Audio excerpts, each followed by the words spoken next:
নমস্কাৰ বন্ধু-বান্ধৱীসকল, পুনৰবাৰ স্বাগতম জনাইছোঁ আমাৰ এই ইউটিউব চেনেলটোলৈ। বন্ধু-বান্ধৱীসকল, পিয়নৰ চাকৰি ওলাইছে। কোনখন ডিষ্ট্ৰিক্টত চাকৰি ওলাইছে, কি অফিচত চাকৰি ওলাইছে, লগতে আপোনালোকে কেতিয়ালৈ আবেদন কৰিব পাৰিব, গোটেই কথাবোৰ আজিৰ এই ভিডিঅ'ত আমি আলোচনা কৰোঁ। আপোনালোকে শেষলৈ ভিডিঅ'টো চাই থাকিব। বন্ধু-বান্ধৱীসকল, এইখন হ'ল এডভাৰটাইজমেণ্ট আৰু ইয়াত লিখা আছে office of the district and session জাজ ডিমা হাছাও হাফলং।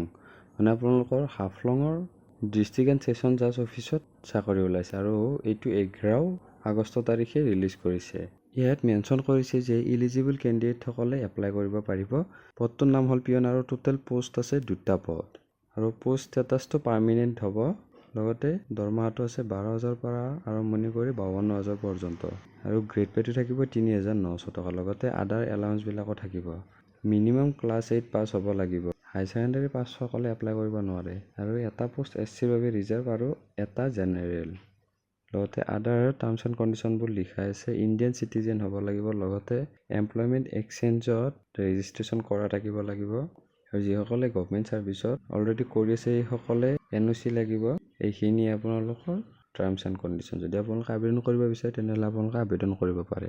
তেনেহ'লে আজিলৈ ভিডিঅ'টো ইমানখিনি আছিল। পুনৰবাৰ আপোনালোকক নতুন ভিডিঅ' এটাৰ সৈতে নতুন ইনফৰমেশ্যনৰ সৈতে লগ পাম। আজিলৈ ইমান, ধন্যবাদ। জয় অসম।